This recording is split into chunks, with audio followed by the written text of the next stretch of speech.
ঢাকা থেকে মালদ্বীপের উদ্দেশ্যে ইউএস বাংলা এয়ারলাইন্সে আমরা আমাদের জার্নি শুরু করলাম।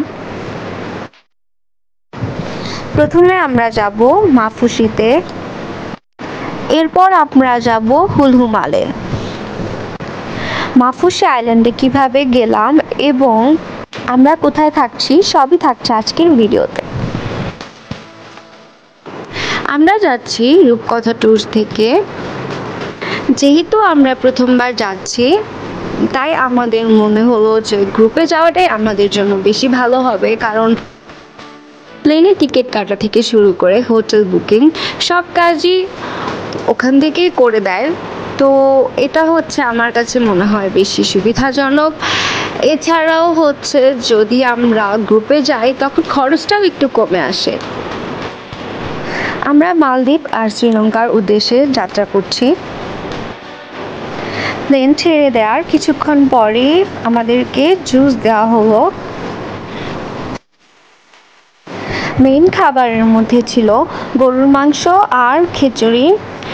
গরুর মাংসটাও পর্যাপ্ত পরিমাণে ছিল এবং খিচুড়ি আর গরুর মাংস দুইটার টেস্টই যথেষ্ট ভালো ছিল এবং আমরা অনেক ক্ষুধার্ত ছিলাম, সো আমাদের কাছে তাই আমার মনে হয় আরও বেশি টেস্টি লেগেছে। আর ডেজার্টের মধ্যে ছিল সাবুদানার পায়েস। এটাও খেতে আমার কাছে যথেষ্ট পরিমাণে ভালো লেগেছে, এটাও অনেক মজার ছিল। আর চা বা কফি তো মাস্ট থাকবেই। মালদ্বীপের কাছাকাছি যেতেই প্লেন থেকে সুন্দর দ্বীপগুলো দেখা যাচ্ছিল। এত সুন্দর লাগছিল দ্বীপগুলো দেখতে, একটার পর একটা দ্বীপ দেখা যাচ্ছিল।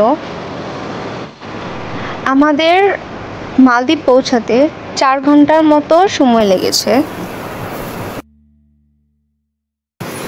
এয়ারপোর্টে আমাদের জন্য হোটেল থেকে লোক দাঁড়ানো ছিল।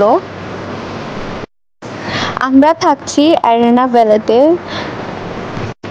অ্যারিনা থেকে সাইনবোর্ড হাতে লোক ছিল আমাদের জন্য। এয়ারপোর্ট থেকে হোটেল পর্যন্ত বোটে করে যেতে হবে।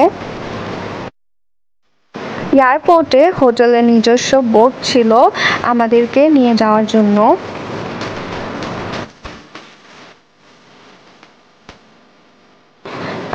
আমরা দুজন বোটে উঠে পড়লাম। কয়েক মিনিটের মধ্যেই সবাই উঠে গেলে বোট ছেড়ে দিল।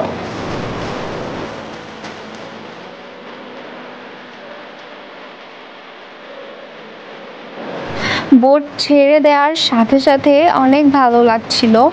এত সুন্দর নীল পানি দেখা যাচ্ছিল আর খুবই সুন্দর বাতাস ছিল। আর সেফটির জন্য আমাদেরকে লাইফ জ্যাকেটও পরানো হয়েছিল। হোটেল পর্যন্ত যেতে আমাদের 40 মিনিটের মতো সময় লেগেছিল, কিন্তু এই বোটের জার্নিটা ছিল অসাধারণ। 40 মিনিট বোট জার্নি করার পর পৌঁছে গেলাম আমরা মাফুসিতে।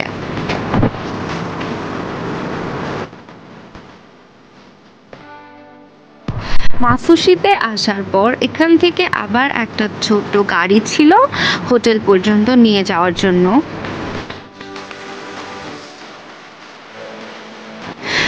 আমরা হোটেলের গাড়িতে উঠে পড়লাম, উঠে হোটেলের উদ্দেশ্যে যাত্রা শুরু করলাম।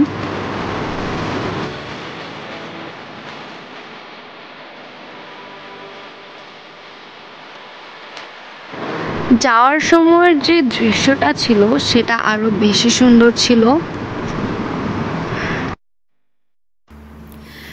বিভিন্ন দোকান, গাছপালা, আবার নীল সমুদ্র, সব মিলে অদ্ভুত রকম সুন্দর লাগছিল। সুন্দর দৃশ্য দেখতে দেখতে কয়েক মিনিটের মধ্যেই পৌঁছে গেলাম হোটেলের সামনে। হোটেলের সামনে নামতেই আমাদের সবাইকে ওয়েলকাম ড্রিঙ্কস দেওয়া হলো। তারপর কিছু সময়ের জন্য আমাদেরকে বসতে হয়েছিল।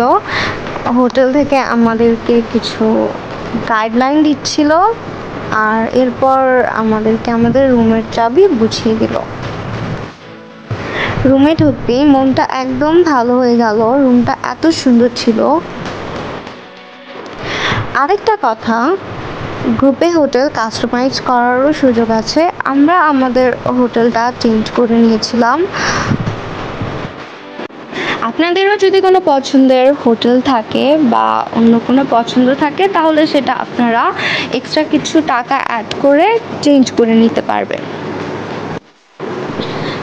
আর ওয়াশরুম যথেষ্ট চকচকে ঝকঝকে ছিল এবং প্রয়োজনীয় হোটেলে যা থাকা দরকার, hand wash, shampoo, shower gel সবই ছিল।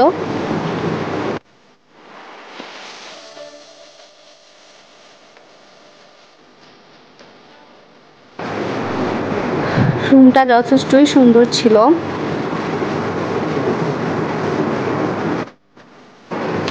আর আলমারিতে ছাতা, পানির বোতল, লকার এসব কিছুই ছিল। ওয়াটার হিটার, কফি তো অবশ্যই ছিল। সব কিছু মিলিয়ে আমার কাছে রুমের ভিউ যথেষ্ট পরিমাণে ভালো লেগেছে। কিন্তু এখানের সবচেয়ে বড় আকর্ষণ ছিল হচ্ছে রুমটার বারান্দা, যেটা এত সুন্দর লেগেছে আমার কাছে। বারান্দাতে ঢুকতেই মনটা একদম ভালো হয়ে গেল। মালদ্বীপে মাফুসিতে আমরা কি করলাম আর মালদ্বীপে আমরা কি খেলাম সব কিছুই থাকবে পরবর্তী ভিডিওতে।